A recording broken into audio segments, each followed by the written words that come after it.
Mr. Blue, hold on to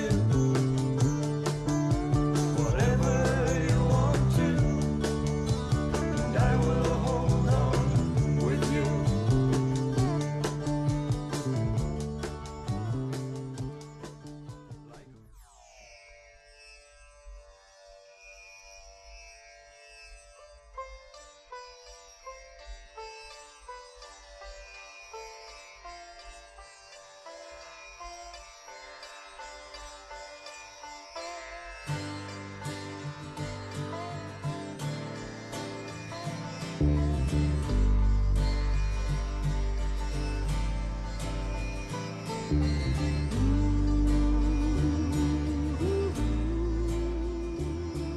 Hey everybody, welcome back. Psychedelic here.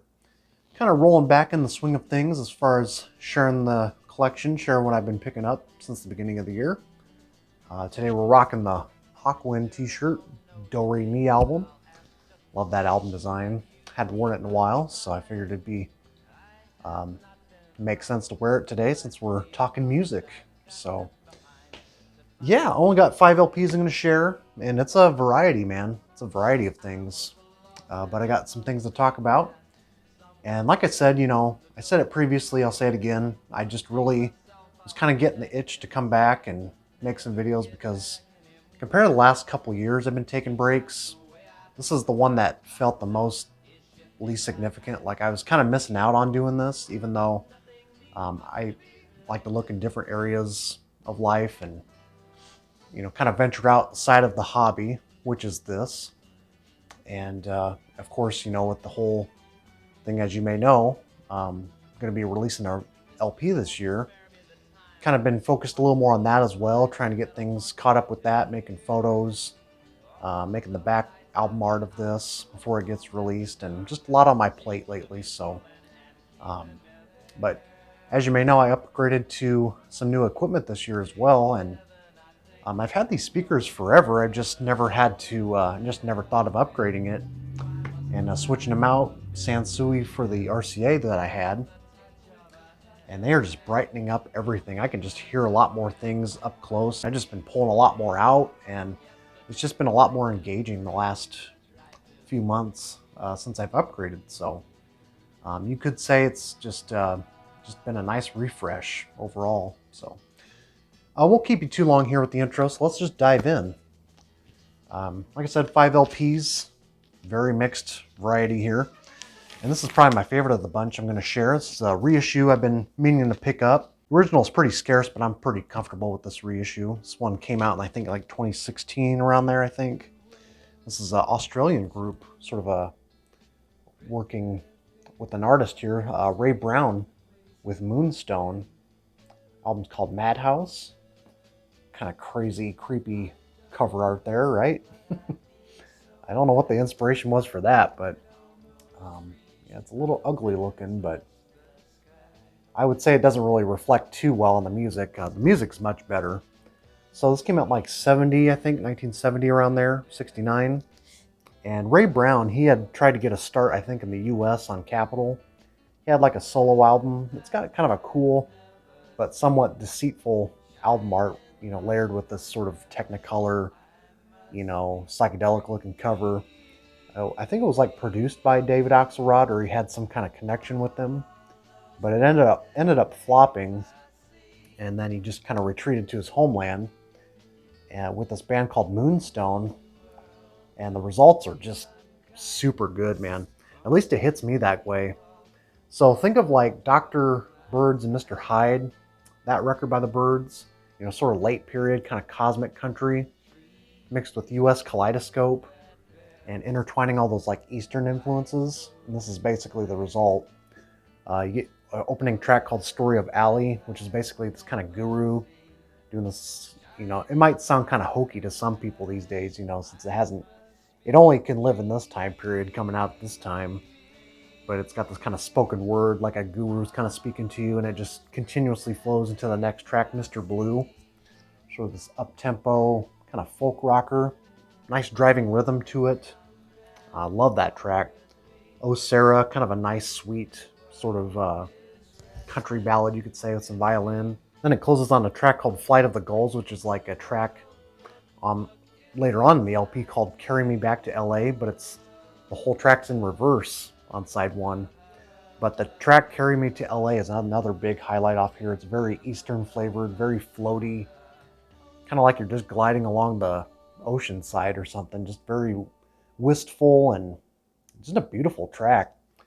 So yeah, all those layers combined, man, this is kind of a slept on title in my opinion. I just don't see a whole lot of people talking about this. And so if you're into that kind of cosmic country route, you know, taking some hallucinogens with you out to the countryside, this is kind of the result.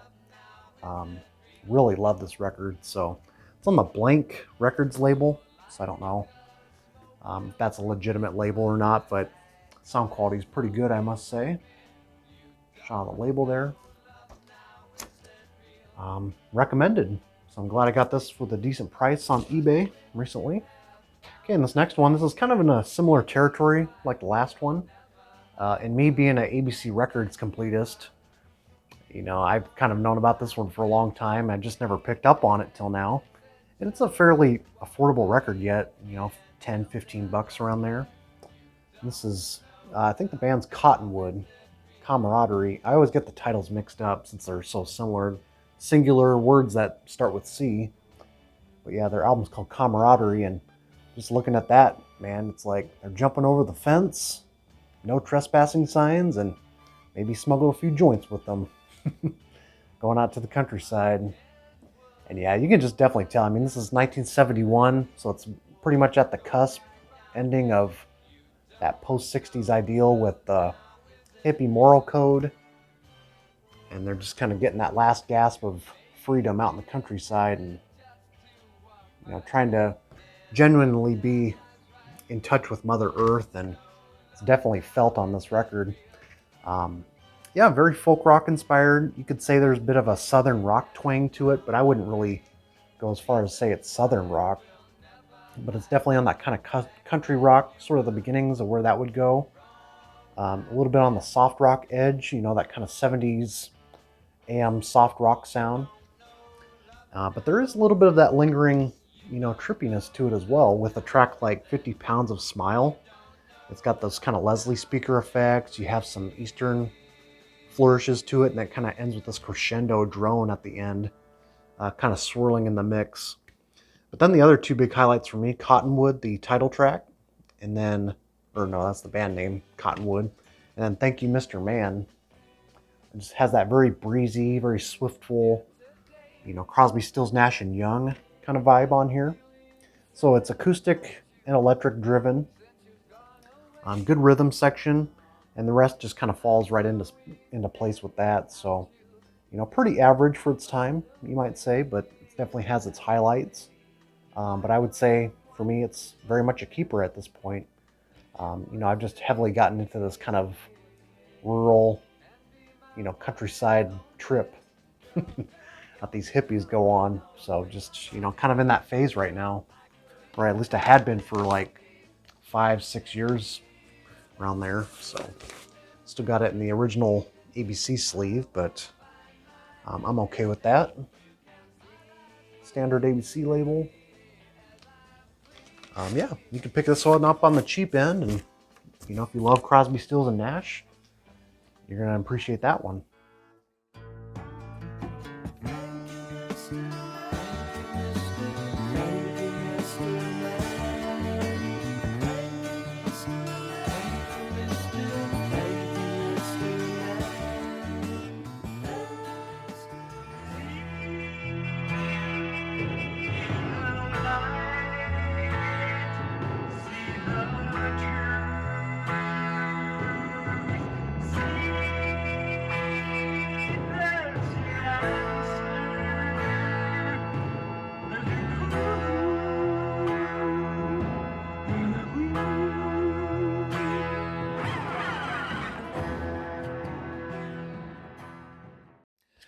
Going on to this one. This one's kind of an enigma to me. I had never seen this one before.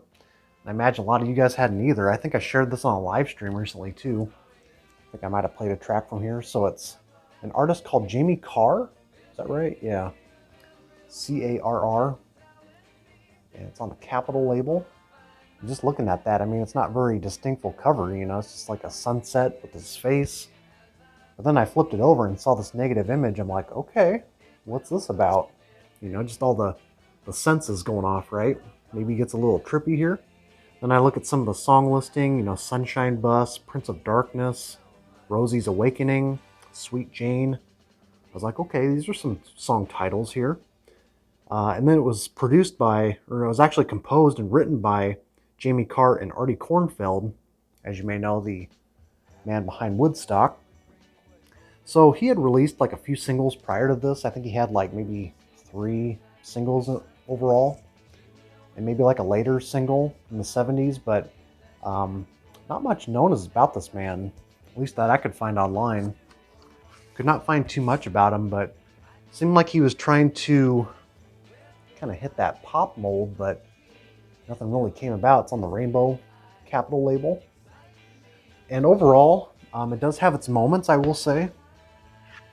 You know, it's very solo pop heavy. Some moments remind me of that Sean Bonnewell album, Close. It's also on Capitol. It goes in a little Baroque territory, a little more on the Baroque pop side. But it does come out with a couple big standouts. Rosie's Awakening and Sunshine Bus and Merry Whims. A few tracks I uploaded on my other channel, Cosmic Minds, if you guys are aware. But you'll find the clips on the Discogs page I added on there. So definitely worth checking out. I got this one from the $2 $4 bin at my local shop. So yeah, just, you know, for that price, I definitely had to take a chance on that. And then a couple others here from the local shop. This is one that I didn't know I needed back in my collection, but it's one of those rare instances where I was like, okay, I've been kind of wanting this back in the collection. I did sell this a while back for like 25 bucks. You know, still got my money back for it. But then I paid less for this copy, so still circulating around the $20 mark. This is Aum with their album Blues Vibes. It's their first album here. And typically, I mean, looking at that cover, that just screams West Coast flavor. You know, sort of a West Coast concert bill you would see back in the day, playing with like Grateful Dead and Canned Heat, all those groups.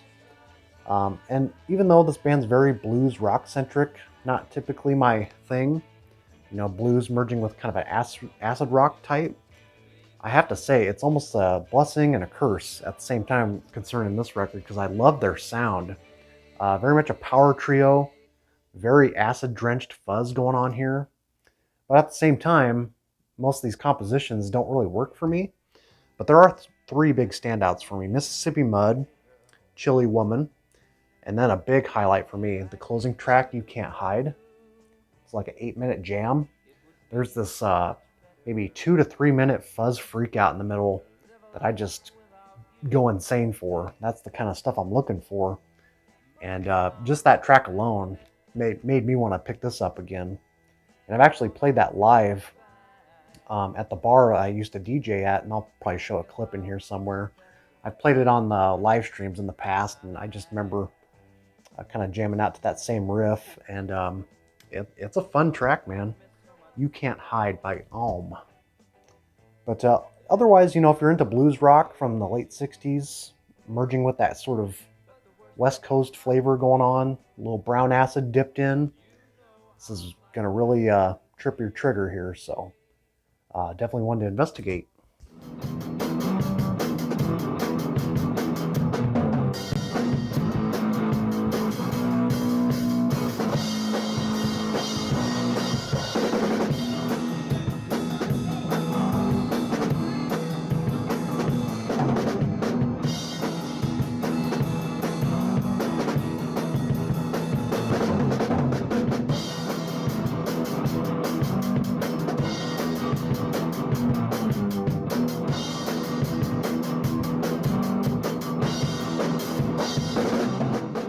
It's on the Sire label.